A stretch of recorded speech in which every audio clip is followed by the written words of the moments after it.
By this time, the preacher was losing his temper. Sunday morning attendance didn't take much to it. Sunday morning attendance swelled as the tension between the two buildings were coming to see. A large crowd showed up the next week to hear a sermon on the sin of gossip.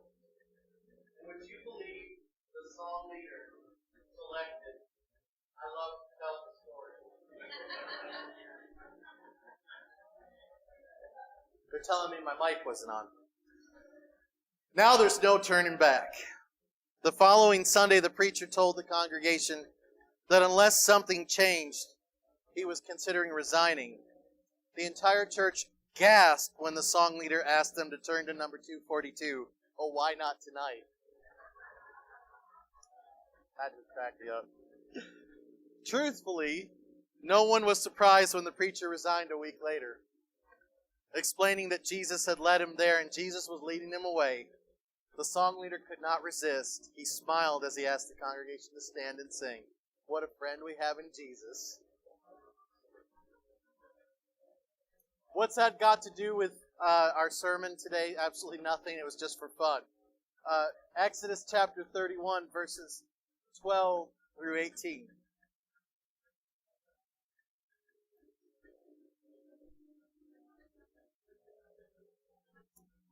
And the Lord said to Moses, you are to speak to the people of Israel and say, Above all, you shall keep my Sabbaths, for this is a sign between me and you throughout your generations, that you may know that I, the Lord, sanctify you. You shall keep the Sabbath because it is holy for you. Everyone who profanes it shall be put to death. Whoever does any work on it, that soul shall be cut off from among his people. 6 days shall work be done, but the seventh day is a Sabbath of solemn rest, holy to the Lord. Whoever does any work on the Sabbath day shall be put to death. Therefore the people of Israel shall keep the Sabbath, observing the Sabbath throughout their generations as a covenant forever. It is a sign forever between me and the people of Israel, that in 6 days the Lord made heaven and earth, and on the seventh day He rested, and was refreshed. And He gave to Moses, when he had finished speaking with him on Mount Sinai, the 2 tablets of the testimony, tablets of stone, written with the finger of God. I thought of starting in Genesis with this for the reading today when God rested, because that is the point I want to bring forth, that in God's, let's say, plan or construct for the people of Israel, necessary to their holiness, i.e., healthy spirituality, was incorporated this idea of a rhythm, a cyclical rhythm of a day of rest, prayer, and devotion to God. We've been talking about healthy spirituality. We've learned that it is necessary to state problems as they are and not to mask them. We've learned that emotions are okay and that we need to understand how our emotional cycles operate, otherwise known as maturity. We've learned that we need to forget what lies behind us, good or bad, and move forward, attaining the goal that God has set before us, which is the resurrection, life, and power.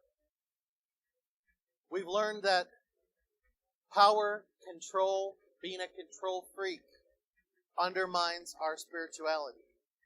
It's not God's plan for us. That we have to kind of, if you will, let go and let God. And in that process of letting go and letting God, we've learned that grief, loss, and limitation are something that we need to accept as a part of life, because it stretches us and it increases the capacity of our container, our hearts. And finally today, so far, anyway, not final sermon, but we add today the concept of rest. rest as a form of godliness. We live in a society where busyness is a badge of honor. Let's see how busy, and it's sort of like cooler chic to be so crazy out of your mind, busy schedule, running from one thing to the next that we never stop to breathe. I had a brother come up to me 20 years ago and say, "You're going to burn out if you don't quit." Okay? I was a single preacher at the time. I thought being busy was a good idea. I thought I would work hard and that would please the Lord. And I thought that if I could just do enough, if I could give it my all and spend every waking minute doing something frenetic, that it would produce growth. And I said to that brother years ago, no, I'll be fine. I never took a vacation. I never took a day off. And I remembered what Paul said about the married man versus the single man. The married man has other requirements. The single man can spend all his time, in service to the Lord. But in my twisted, unhealthy thinking, I thought that meant that he never take a break. The married man would be married, and he would have to divide up his time between family matters, and so the single preacher was ideal. I mean, look at Paul, look at Jesus. They were single preachers. But God never meant for us not to rest. He never meant for us to take time to have unstructured time. And what studies have shown is the more we rest, the more productive we become. In other words, the time that we do spend working, and I will say that this includes working for Christ. The time that we do spend working is more productive because we are rested. And in that cycle of it, he said, I will sanctify you. He told Israel, I will sanctify you through this. You will have a day holy, W-H-O-L-L-Y, holy set apart for the holy, H-O-L-Y. And in this process, I will make you something that you never were. You will be changed. So, unstructured time, key to godliness. Key to godliness. These are two pictures from central New York, from Rome, New York, where I'm from, way back in the day. And trust me, I've seen snow higher than these pictures tell. I've seen snow in a Walmart parking lot getting moved by backhoes. I've seen them climb the mountain. I told people in New Mexico that the snow in central New York some years in like Walmart parking lot could be piled up higher than a grain elevator. And somebody looked at me and laughed. And I've got two people who've been to Watertown, New York, and they know what I'm saying. Okay, because that Tug Hill Plateau that Rome to the south of and Watertown's at the north of is a snow belt. And when I tell my kids that I walked uphill both ways barefoot in the snow, but no, that's a lie. But it snowed every day. And I mean it. Even if it's just a trickle. It snowed every day some years of my childhood. I actually lived slightly north of Rome where it's even worse, in a town called Lee, in the foothills of the Adirondacks. And it snowed every day sometimes. And so I have seen snow worse than this. But in the great Midwest, little house on the prairie moment here, blizzards. We have blizzards just like that too in New York. But in the Midwest and the plains extending from Canada down through the United States, this is a common sight every year, the complete whiteout. And the recommendation, and farmers used to do this back in the old days, is to tie a rope. Tie a rope between, say, the house and the barn. Because people really get disoriented and wander off. And this really happens. I mean, in New York, we see cars that drive off the road in the country because they can't see. And I understand a few years ago, they call it Goliath, that New Mexico was so bad from a freak snowstorm that people stopped and were trapped in their cars for 24 hours because they could not see the road any longer versus the pasture. So this kind of thing happens. And from what I understand, it is still recommended to this day. There's no greater technology than this to get you from outbuilding to outbuilding. They still tie ropes to this day for snowstorms. So we need a rope, don't we? Because life is a blizzard. All of the frenetic activity that I'm describing, and I know some of us are in different stages of life, but it can all be real busy. Okay, you got kids or grandkids, and some of you probably remember times like this more readily, but we can certainly fill up our days. We need a lifeline, we need a rope through this blizzard. So, now, not to abuse Scripture, but I want you to consider the words of Jesus in Matthew 11 with me this morning, please. Jesus says, "Come to me, all who labor and are heavy laden." And I know he's speaking of spiritual matters here. I know he's talking about the rabbis and the commandments that they bound up on people. I know it's meant in a spiritual context specifically. He said, "I will give you rest." And I know that he's speaking of something in the soul. He's not quite speaking in the same way that he did to Israel about the Sabbath day, although that Sabbath to Israel was not only a cessation of physical rest and activity and busyness, it was the cessation of that stuff so that they would cease in their spirits from the tossing back and forth. So, I'm saying that if Jesus is saying this to Jewish people, and he is, they know what he means. I know that his meaning here is spiritual, but the Jewish person is going to understand that you've got to cease the physical to get to the spiritual.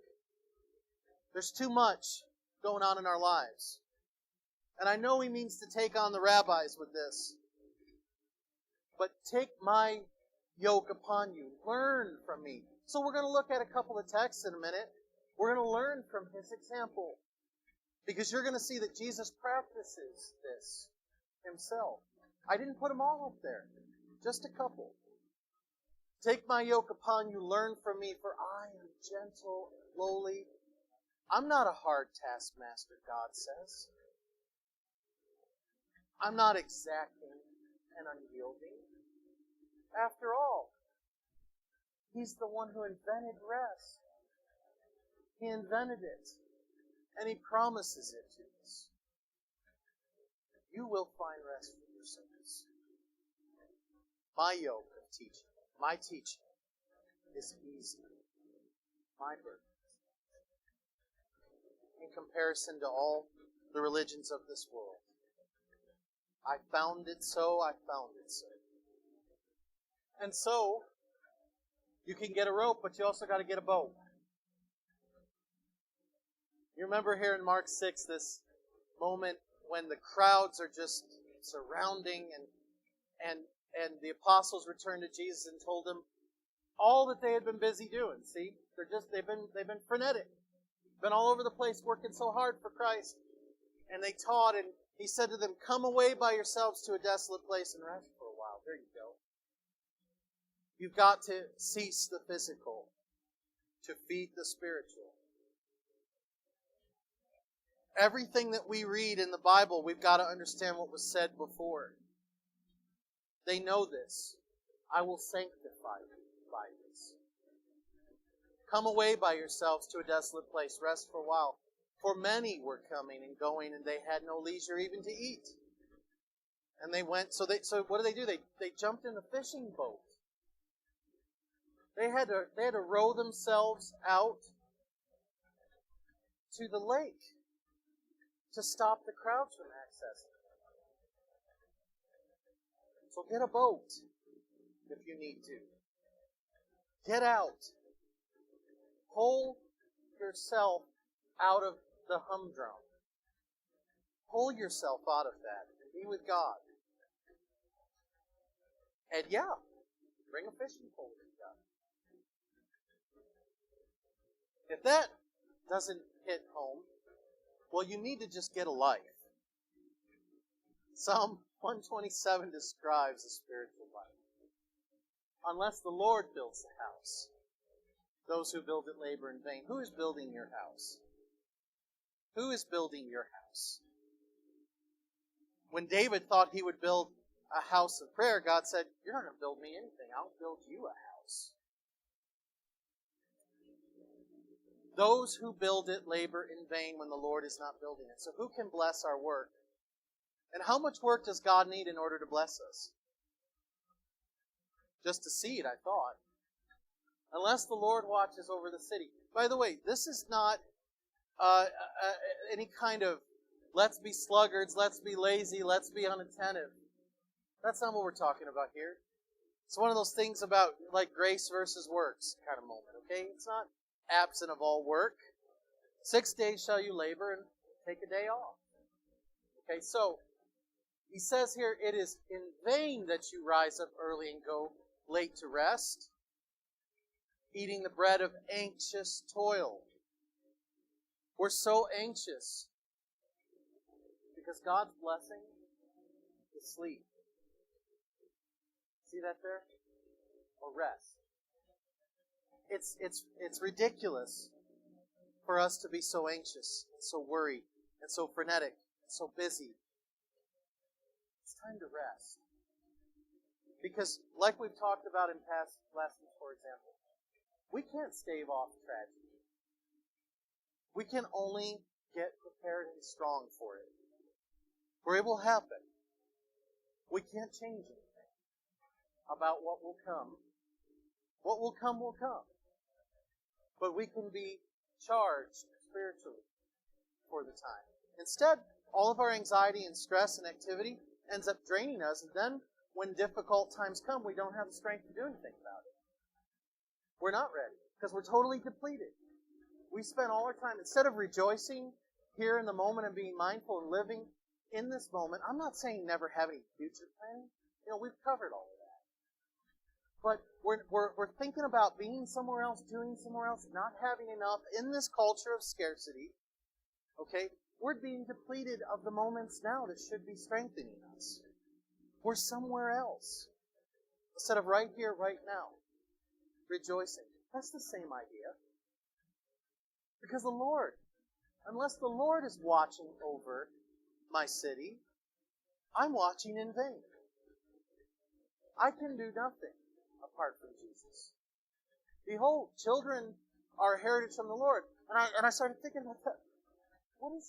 How does that logically follow? Oh, I know. Because while I'm sitting at the keyboard going like this, and Anna's jumping on my lap every 5 minutes, and I'm pushing her away, guess what? So he reminds the balanced person who's going to be spiritual. Look, your kids are a heritage from the Lord. I see how that logically follows. The fruit of the womb a reward, like arrows in the hand of a warrior are the children of one's youth. Blessed is the man who fills his quiver with it. I can't get anything done. Michelle will tell you. She comes in the office, she'll be there for 20 minutes, and Anna's asked to go to the potty 3 times. And I had to think about this, and we all do, but, when y'all were interviewing me,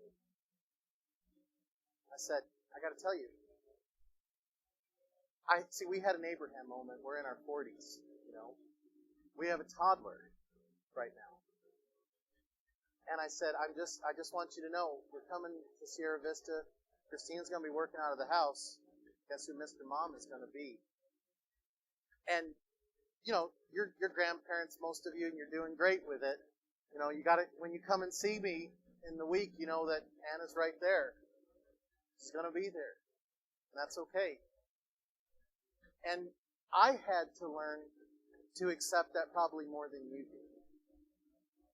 I had to adjust to that more than you did, probably. Oh, and not only that, we've got 2 teenagers homeschooling too. In the midst of all of that too. It's like a one-room schoolhouse plus everything else going on, plus ministry, plus. I'm in school working on a doctorate, plus. And you know what happened to me? Since I moved to Sierra Vista, I'm no longer an A student, I'm a B student. You know what my advisor said they call B students? Doctor. Yeah. Yeah. That's how good qualitative analysis is going right now. Yeah. So not quantitative. I just want to punch numbers in. That's all I want to do. Yeah. Okay. But look, see, I think that verse is saying to us, look at what you're missing in the meantime. What you're missing in the meantime. Limitation from last week, I can't do it all. Get over it. I know you like it when I talk about things. So. Okay. It says, he shall not be put to shame when he speaks with his enemies in the gate. Who are these accusers? Probably the accusers who are saying you're not living your life good enough. You're not structured enough. You don't do it the way I do it. Maybe you're not doing enough. Some enemy that comes out of that culture of scarcity. That's the only thing I can figure from that context. Because the proof will be in the pudding. Wisdom is known by her fruit. Not by as it stands today. It's known by what comes later. Right? So, if we're not getting the message that we need a rope, aka Jesus, a guide through the blizzard, if we're not getting the message that we need a boat, then we need to get a life. And if we're not getting a life, well, we can get some rhythm. Okay? Just get some rhythm and get down. In Psalm 119, it says 7 times a day, and I debated whether or not we should read the whole thing in church today. But I decided to isolate these 2 verses. Yep, I know the people who read and the people who don't now. 7 times a day, I praise you for your righteous rules. Great peace have those who love your law. Nothing can make you stumble. Okay? Take that principle, because I know that that's a sign between the nation of Israel, okay? But I'm grafted into Israel. I'm part of Israel. I believe in the Messiah of Israel. There is a principle here of stopping for holiness' sake. Because there's something unholy about constantly being at it, being busy, working ourselves to death. There's something wrong about it. Unholy, ungodly, worldly. It's not a badge of honor. So, 7 times a day? And I thought, that reminds me of the monks. The idea is we have a rhythm. Israel had a rhythm. They had a rhythm of annual festivals that were also Sabbaths, even though they weren't necessarily Saturday. They had a weekly rhythm of Saturday. But and I'll get to that, it's over, well, I'll just put them all up now. They had a rhythm of stopping in 3 times a day, too. Though it may have only been 15 or 20 minutes. Stopping for devotionals, we would say today. But they had the morning and the evening sacrifice, plus an additional afternoon prayer time as well. And on the Sabbath, they added a sacrifice according to the law. So there was the morning sacrifice, the Sabbath sacrifice, and the afternoon prayer, and then the evening sacrifice. There was a rhythm to life. That's the old monastic schedule. I'm not suggesting anybody become a monk, because we all know that went crazy and went too far. And, we've got to be Christians in this world, not isolated somewhere up in a monastery. But look at this. Can you imagine getting up at 3 a.m. to pray? Okay, well, some of you do get up at 3 a.m. anyway, but could you imagine this? Louds, crime, sex, every few hours. That's the old monastic schedule for prayer. 7 times a day, based on the Psalm. But in reality, Israel prayed corporately 3 times a day. It's David who says, I praise you 7 times a day. The idea is rhythm. Rhythm, holiness and rhythm kind of go hand in hand. There's a rhythm to the holiness. And I think, as a believer, I have the freedom to figure this out, what works. And what works for you is not necessarily what works for me, but it's the principle of the thing. It's godly to take a vacation. It's godly to take a day off. It's godly to take a break. It's godly to sit on the back porch, look at the beautiful sky, and sip a cup of tea. And talk to God about it. Man, you did a beautiful job this morning with the painting. And it changes every day. It's godly to bow the head and meditate. It's godly to stop and read. You see? 4 principles. And I was reminded, I don't know where this saying comes from, but I was reminded of a saying. Israel did not keep the Sabbath. The Sabbath kept Israel. That's how all God's teachings are. We don't keep His teachings. His teachings keep us. His teachings preserve us. Number 1 is stop. That's what He said, cease. Okay, remember last week, embrace our limitations. Here is a limitation set upon us. Limitation, limit, boundary, border. Do not cross. In the old days, there was a wagon train that ran from St. Louis to Oregon. That wagon train split into 2 groups. Now, some of the Baptist puritanical beliefs that they held in those days said that Sunday was the Sabbath day. And people had to treat it almost like the way Israel treated Saturday. Okay?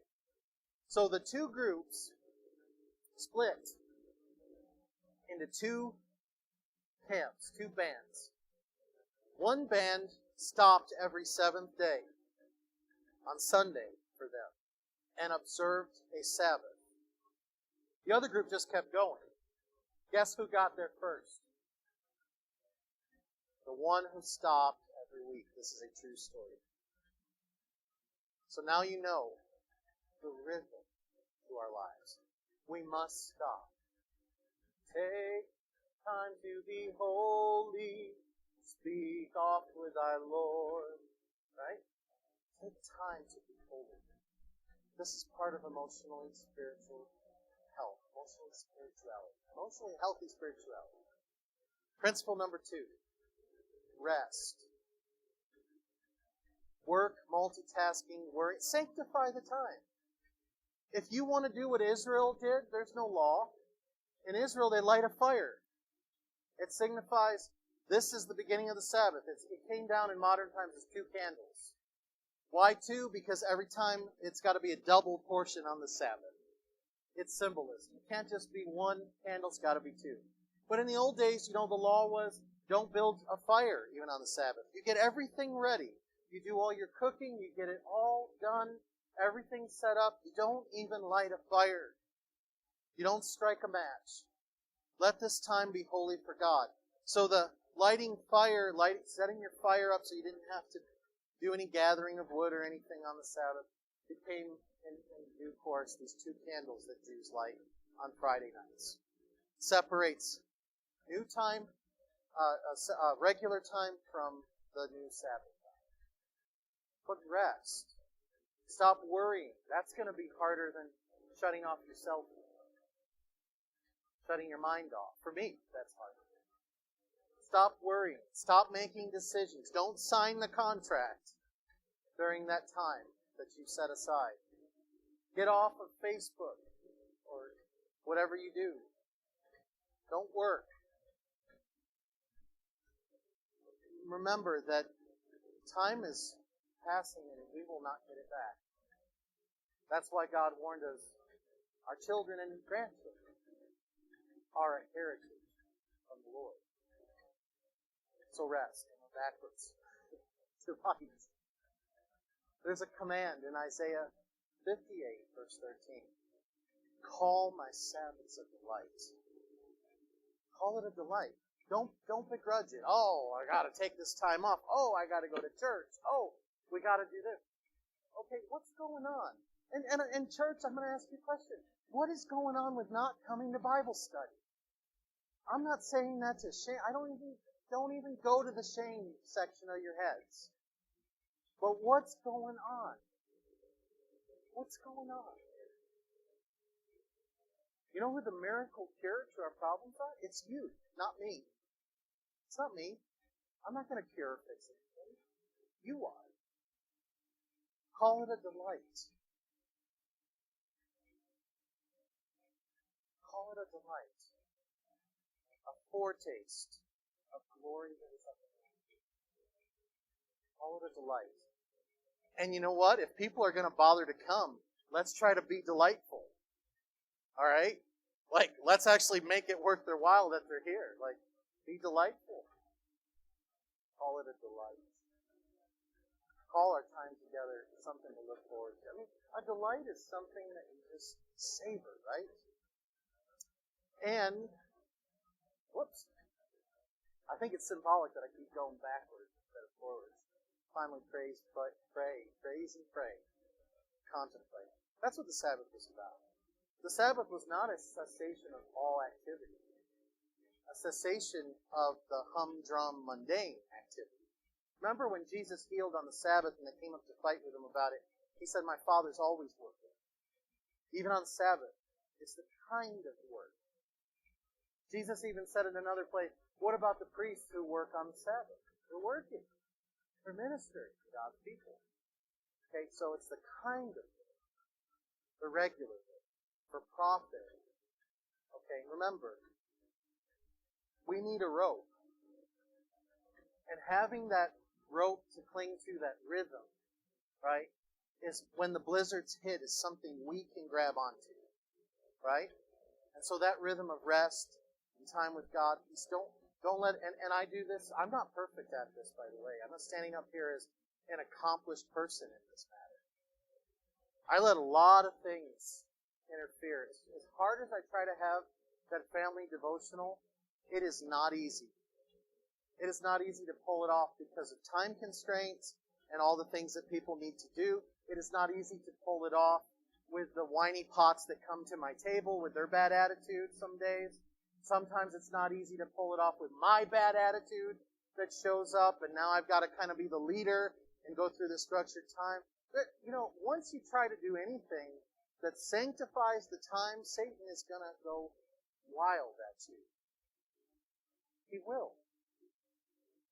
And maybe that's how you can know that you're doing the right thing, because it's going to come under attack. So let's set aside time and remember. And maybe today you're sitting here and you're saying, it's my day to come forward to Christ. I need that rope. I need Him. I need someone to help me through this storm of life, this blizzard. And He tells us to come to Him. His yoke is easy. His burden is truly, truly light. So we stand now to sing a song to encourage you. And Tip, are you out? That's fine. We stand now to sing a song to encourage you as Tip comes forward. Did you happen to pick out my yoke is easy and my burden is light? That would just be too perfect if you did.